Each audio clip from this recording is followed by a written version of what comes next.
Baik, terima kasih. Assalamualaikum warahmatullahi wabarakatuh. Selamat pagi, salam sejahtera bagi kita semua. Saya bilang selamat pagi karena di sini masih pagi. Hari ini kita akan mengadakan perkuliahan Internet of Things untuk pertemuan keempat dengan judul Service Discovery Protocol for the IoT Ecosystem. Jadi pertemuan sebelumnya kita membahas mengenai IoT Ecosystem. Saudara-saudara masih hafal? Ya, ternyata IoT ekosistem itu terdiri dari berbagai lapisan. Mungkin itu yang perlu kita perhatikan sehingga kalau kita menyebut IoT itu bukan hanya device-nya saja ataupun yang smart pemanfaatan sensor, tetapi sebuah ekosistem dari mulai bisnis layer sampai objek. Nah, hari ini kita akan membahas mengenai service discovery protokolnya seperti apa. Service Discovery Protocol untuk IoT Ecosystem itu dapat diacu di buku Internet of Things Enabling Technology Platform and Use Case dari Petu Raj Anupama. Ini infrastruktur protokol arsitektur untuk IoT ini sering kita gunakan RPL stand. RPL merupakan stand for routing. RPL itu routing protocol for low power and lossy network. Kenapa kita pemanfaatan low power? Karena IoT itu adalah sebuah sensor yang akan selalu terhubung. IoT itu adalah sebuah sensor yang akan selalu memberikan data. Bayangkan kalau kita punya perangkat yang selalu mengirimkan data tapi high power, maka dia akan membutuhkan energi yang terus-menerus. Itu yang kita kurangin, oleh karena itu kita gunakan RPL. Kemudian untuk low power lossy networknya include kita menggunakan wireless personal area network WPAN sama low power line communication PLC network dan wireless sensor network WSN. Ada beberapa network, karakteristik dari network itu. Pertama harus capability to optimize and save energy. Jadi ini harus karakteristik yang harus kita perhatikan adalah capability to optimize and save energy. Kedua, capability to support transaction pattern other than unicast communication, dan capability to run routing protocol over link layer with restricted frame size. Jadi tiga hal ini menjadi perhatian kita pada saat menggunakan protokol di IoT tadi. Kita harus mengoptimize dan save energy karena sensor itu jangan sampai terlalu memakan energi yang banyak sehingga jadi tidak optimal pada saat kita memasang banyak sensor. Kalau kita lihat kembali di IoT ecosystem itu, saudara-saudara masih apa? Pertama, level paling bawah adalah objek, level kedua adalah object abstraction, level ketiga service management atau middleware, level keempat application layer dan business layer.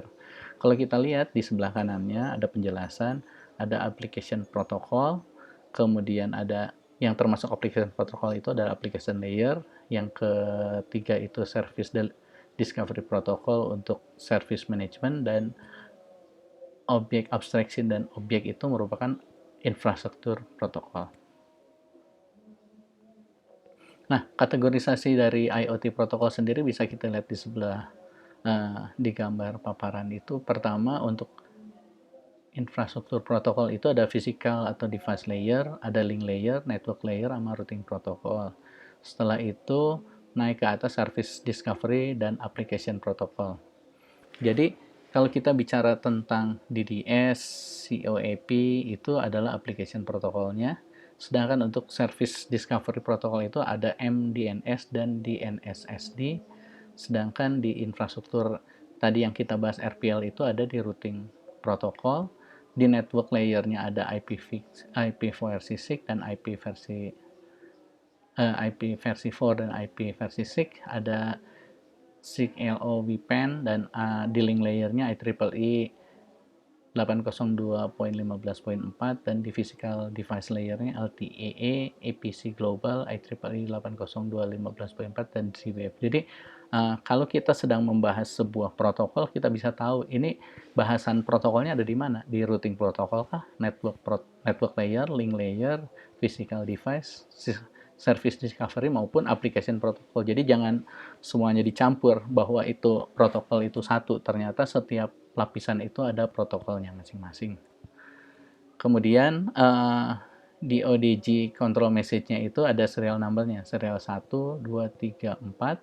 Di ODG information object ada destination advertisement object, ada di ODG DAG information socialization sama DOO acknowledgement. Jadi setiap serial number itu ada nama pesannya masing-masing.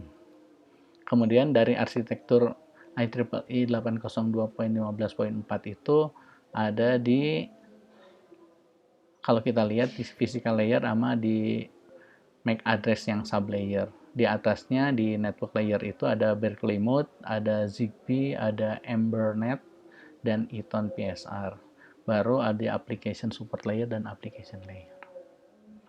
Nah, topologinya sendiri kalau kita lihat ada sekitar 3. Yang A itu tipenya start, dari PC itu ke berbagai node ya, berbagai objek.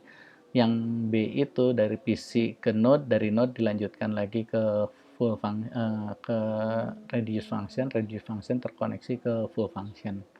Tapi yang C itu punya kekhasan, jadi dari PC ke reduce function bisa terhubung ke cluster head, baru dari cluster head bisa ke reduce function lainnya. Jadi setiap topologi itu macam-macam, tidak hanya selalu start saja, tetapi bisa yang lainnya.